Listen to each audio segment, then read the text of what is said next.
लाहौर में पिछले 4 सालों से अपनी दुकान के बाहर इफ्तार दस्तरख्वान लगाने वाले ये हैं सरदार दर्शन लाल सिंह, जो लिबर्टी में गारमेंट्स का कारोबार करते और इस कमाई से पूरा साल पैसे बचाकर इफ्तारियों का एहतमाम करते हैं। 300 से 400 बंदों का डेली अरेंज होता है। कोई ऐसा डे नहीं है कि वो मिस हो। इस वक्त हमारे साथ सरदार दर्शन सिंह मौजूद हैं, जो कि प्राइड ऑफ पाकिस्तान का एजाज़ भी इनको मिला हुआ है। तो इनसे जानते हैं कि जो अफ्तार का एहतमाम करवा रहे हैं। सर, सबसे पहले ये बताइएगा कि यहाँ पर लिबर्टी मार्केट में आप जो अफ्तार का दस्तरखान लगाते हैं, आपके अफ्तार में क्या क्या होता है और कितने लोगों का एहतमाम किया जाता है? मेरी कोशिश होती है कि ज़्यादा से ज़्यादा लोगों का करें और 300 से 400 बंदों का डेली अरेंज होता है और हर डे होता है। यानी कोई ऐसा डे नहीं है कि वो मिस हो, हर डे होता है। अफ्तार में क्या क्या होता है? अफ्तार में यानी आज जो मंडे है, मंडे को हमारी हर मंडे को हलीम होती है और फिर ट्यूसडे को बिरयानी होती है। उसके बाद अंडा कोफ्ता होता है, ऐसे फिर पालक गोश्त और फिर वेजिटेबल राइस एक दिन होते हैं। यानी चेंज है, डिफरेंट है।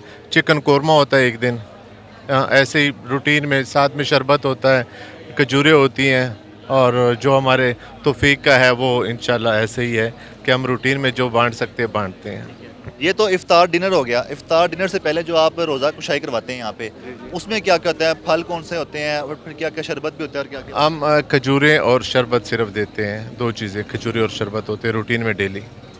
ये दस्तरखान कितना बड़ा होता है? कितने लोगों का, कितने रोज़ादारों का आप एहतमाम करते हैं यहाँ पे रोज़ा कुशाई के? मेरे माशाल्लाह 400 से लेके 500 बंदों का डेली होता है जी। ये जो रोज़ा कुशाई के लिए आते हैं अफ्तार करने के लिए, ये सब लोग कौन होते हैं? यहाँ पर मजदूर है, मुस्तहिक अफराद हैं, या सबके लिए खोल दिया आपने? ये मेरी कोशिश होती है जो मुसाफिर हों और मज़दूर हों उनके लिए, लेकिन वो कोई भी आ सकता है और खा सकता है, कोई ऐसा मसला नहीं है। जिनके पास कुछ नहीं है वो ही आते हैं हमारे पास। जो खाते पीते हैं वो नहीं आते हमारे पास। जो मजबूर तरीन लोग हैं वही आते हैं, गरीब जो हैं। तो इफ्तार में जो आप इफ्तार डिनर करवाते हैं, जो आप खाने बता रहे थे कुछ मुझे, ये सारे खाने जिसमें आप बता रहे हैं कि हलीम होती है, इसके अलावा अंडा कोफ्ता है, बिरयानी वगैरह, ये सब कुछ आप कितनी मिकदार में बनाते हैं? कहाँ पे तैयार करते हैं? खुद तैयार करवाते हैं या बाहर से मंगवाते हैं कैटरिंग वालों? मेरा एक दोस्त है, उसका कैटरिंग का काम है, तो उनके कैटरिंग से ही करवाते हैं। कितनी मिकदार? मेरी बिरयानी जो है 3 देगी लगती हैं और आज हलीम है वो 1.5 देग लगती है हमारी।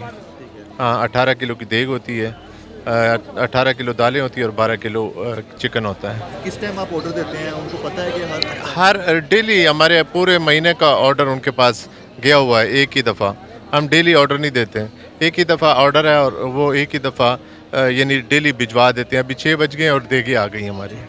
क्या आप अकेले ये सारा मैनेज कर रहे हैं? आपके साथ आपके वॉलंटियर? और अपने बारे में बताएं कि आप क्या काम करते हैं? मेरा कपड़े का काम है और ये जो दस्तरखान है ये अल्लाह ने मुझे इतनी तौफीक दी है कि मैं ये 1 महीना रूटीन में डेली चलाता हूँ।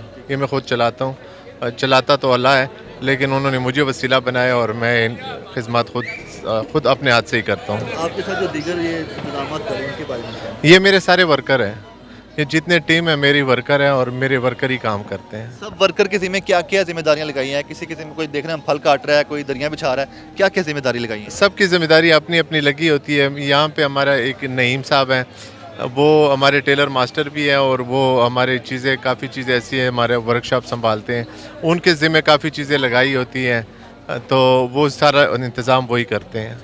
ये बताइएगा कि कितने अरसे से आप यहाँ पर इफ्तार का एहतमाम कर रहे हैं? शुरू कैसे किया? मतलब किसी से इंस्पायर हुए थे या दिल में ख्याल आया? कैसे आगाज़ कैसे किया? मैं कराची गया था, सलानी वाले थे, उनके उस पर गया था, वो कोविड से पहले की बात है। तो उनका दस्तरखान देख के मुझे शौक़ हुआ। फिर यहाँ पे अल्लाह वाले हैं जोर टाउन में, उनके दस्तरखान में किए देखे, तो उसके बाद मुझे भी शौक़ हुआ कि मैं भी किसी को खिलाऊं। और मेरा तो यानी हमारे गुरु नानक देव जी से ही लंगर चलता आ रहा है और मेरे दादाजी करते थे, तो दादाजी से हम सीख के, तो मैं बचपन से ही सारी चीज़ें करता हूँ। नहीं, वो वैसे लंगर चलाते थे, लेकिन अफ्तार का, हाँ जी, गुरुद्वारों में। तो मैं अफ्तार का मैंने पहली दफ़ा फैमिली में शुरू किया था, तो ये माशाल्लाह हर साल करते हैं और दुआ करें कि ये बढ़ता जाए। किस साल से, किस सन से आपने आगाज़ किया? शुरू में कितने लोगों का यहाँ पर इफ्तार का एहतमाम होता था? अब कितने लोग आते हैं? हम तो 400 बताया आपने। हाँ जी, मैंने पहले कोविड में काफ़ी चीज़ें की थी। कोविड में हमने एक बड़ा इंतज़ाम किया था। इससे बड़े उसमें तकरीबन हज़ारों लोग होते थे। हाँ, रोड के ऊपर हम पैकिंग में देते थे।